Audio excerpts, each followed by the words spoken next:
Praise the Lord. இயேசு கிறிஸ்துவின் அன்பின் வாழ்த்துதல் ஒரு அனைவருக்கு தெரியப்படுத்துகிறேன்.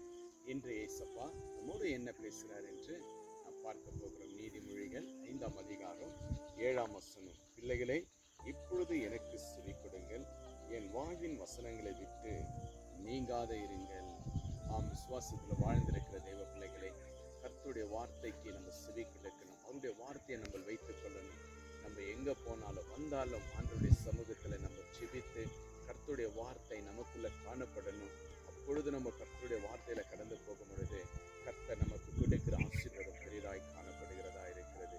ஏனென்றால் தேவனுடைய வார்த்தை சொல்லப்பட்டிருக்கிறது, உன்னை காக்கும்படி நான் உன்னோடு கூட இருக்கிறேன் என்று ஆண்டவர் வாக்கு கொடுக்கிறார் இல்லைங்களா? எப்படி இருக்கிறாருங்க?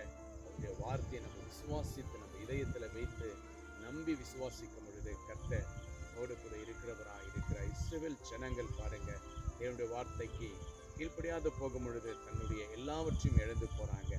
ஆனா தேவனுடைய வார்த்தைக்கு கீழ்ப்படிந்து அந்த வார்த்தையை கேட்டு அவங்க போகும்போது வரும் பொழுதும் நினைவு கூறும்படி இருக்கும் பொழுது கர்த்தர் அவங்களோடு கூட இருந்து யுத்தம் செய்கிறவராய் காணப்படுகிறார். பிரியமான தேவஜனமே, பெற்ற தாய் தகப்பன்மார்கள் சொல்லுகிறத நம்ம கேட்கணும்.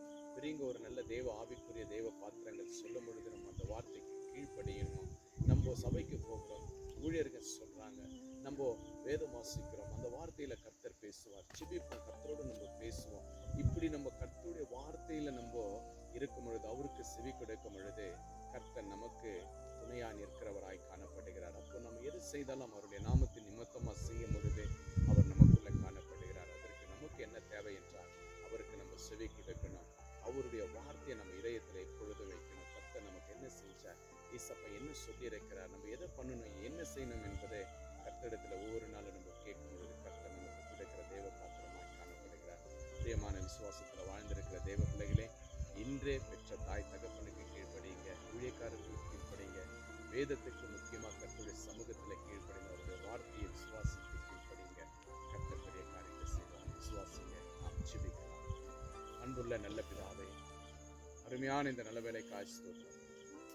கர்த்தாவே, இதராஜா, உடைய வார்த்தைக்கு ஆண்டவரே செவி கொடுத்து உடைய வார்த்தையின்படி நடக்க வேண்டும் என்று அப்பா உடைய பிள்ளைகளை பார்த்து செவி கொடுங்கள் என்று கேட்ட தயவுக்காய் நன்றி செலுத்துகிறப்பா. ஆண்டவரே, இதுவரைக்கும் ஆண்டவருடைய வார்த்தையை கேட்காமல் கடந்து போன எத்தனை பேர்களோ ஆண்டவரே, அத்தனை பேர்களும் ஆண்டவரே மீண்டும் இந்த வார்த்தையின் நிமித்தமா ஆண்டவரே வார்த்தையின்படி நடந்து ஆலயத்திற்கு போக செபிக்க ஆண்டவரே, குடும்பத்தில் இருக்கிறவங்களுக்கு ஆண்டவரை கீழ்ப்படைந்து ஆண்டவரே வேலை செய்கிற இடத்துல கீழ்ப்படைந்து வீணானவர்களை செய்யாமல் ஆண்டவரே வழிநடத்தி ஆசீர்வதிக்கிற தயவுக்காய் ஸ்தோத்திரப்பா.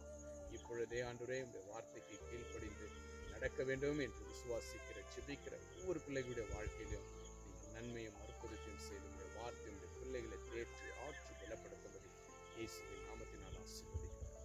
அப்படியே அவருடைய கிருபை தந்ததற்காக நன்றி செலுத்துகிறேன். இயேசு கிறிஸ்துவின் நாமத்தினால் ஜெபிக்கிறேன் நல்ல பிதாவே. கர்த்தருடைய வார்த்தையை கீழ்ப்படிங்க, கர்த்தருடைய வார்த்தையை நீங்க வச்சுக்கோங்க. Jesus is with you. Jesus loves you. God bless.